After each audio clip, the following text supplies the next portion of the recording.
Shri Ganesha Sharada Gurubhyo Namaha.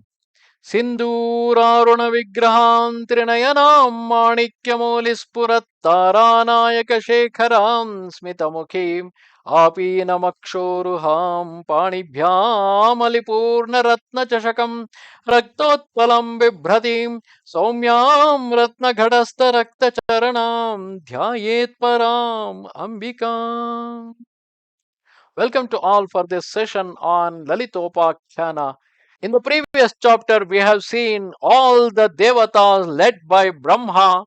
They praised, singing the praise of Devi Lalita for she had she had put an end to the menace of Bhandasura and killed Bhandasura along with his brothers Vishanga, Vishukra, and various other demons who had created a nuisance in all the three worlds.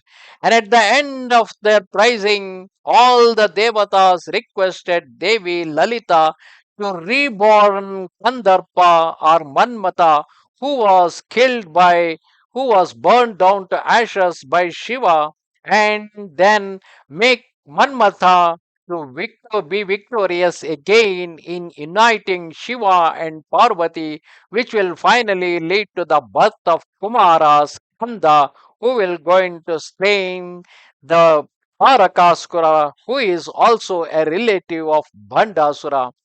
And when on hearing this request from all the devatas, full of mercy towards Rati Devi, who was lamenting for the loss of Manmatha, her lord, Sri Devi Lalita looked at her lord Kameshwara with intent to regenerate Kandarpa, and Kameshwara in turn turned his loving eyes to hers, and out of the contact of those two creative looks was born Manmatha with the allure and brilliance of his earlier form, two-armed and bearing his flowery bow and arrows, and wearing auspicious ornaments as ever before, only looking more fresher and younger and more effulgent in glory and power.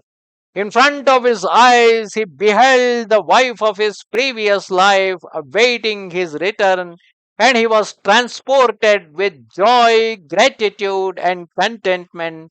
Rati Devi, in turn, seeing her lord once more in his former body and brilliance, and wondering at the endless prowess of Mother Lalitha Kameshwari, was quite literally drowned in an ocean of joy.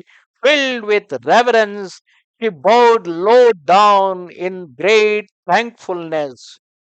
With renewed strength and joy, Manmatha worshipped his mother Devi Lalita with unbounded gratefulness and deep devotion, and said, though my body had been burnt to ashes by the wrathful flames of Shiva's third eye, you had regenerated it as though nothing had happened to it. O mother, you have given me a new life and protecting my wife all the while. You have given her also back to me. I am verily your own son and servant now. I await to carry out your orders, whatever they may be. Sri Devi then told him, go now, my son, and fear no more. Through my grace, you shall be able to win over all the three worlds with your power of delusion or moha. Even Shiva shall lose his former steadiness at the touch of your flowery arrow, and shall hasten to marry Uma to the joy of the three worlds. By my grace, 1,000 crores of Madanas shall emerge from this your new body, and they shall all surround La Rati Devi and ministers unto her.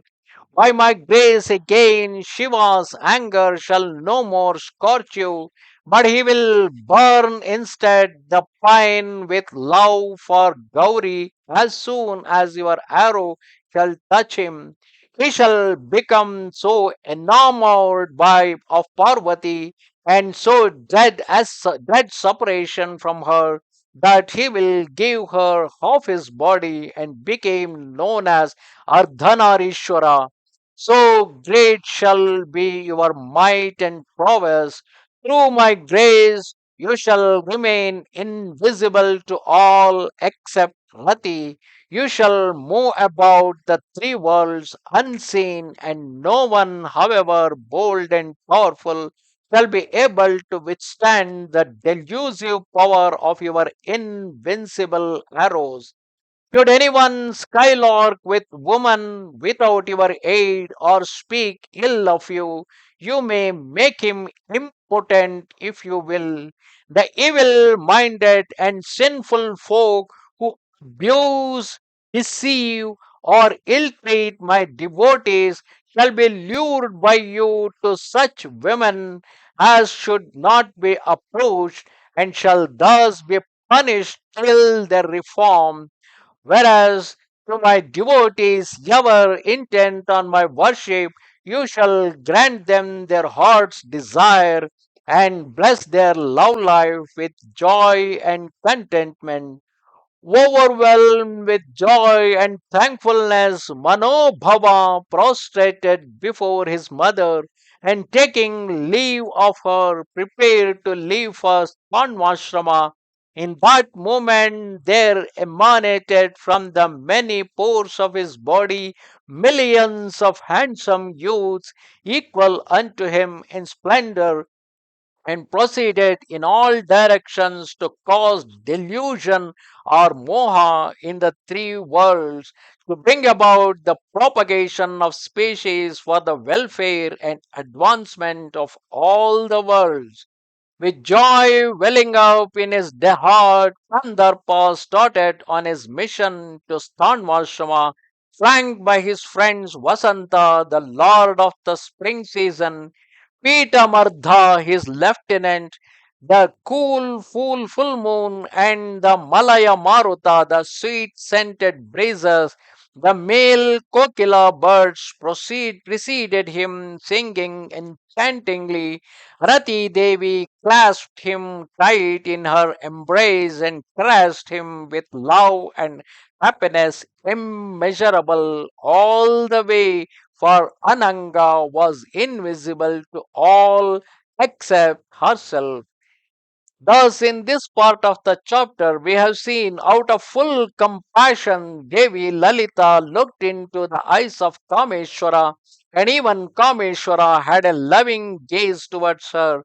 And when their gaze united together, from the combination of their gaze arose Manmatha, and with his reborn, he felt so happy for having a fresh new body which is invisible for the others and visible only to Rati Devi. And then he asked for his next command to be served, and then Lalita Devi commanded him to go back to Stanvashrama, and this time he will be victorious in bringing up the love in the heart of Shiva towards Parvati, so that the Parvati and Shiva will get united. नमस्ते शारदा देवी काश्मीरपुरवासिनी त्वामहं प्रार्थये नित्यं विद्यादानं च देहि मे. Goodbye.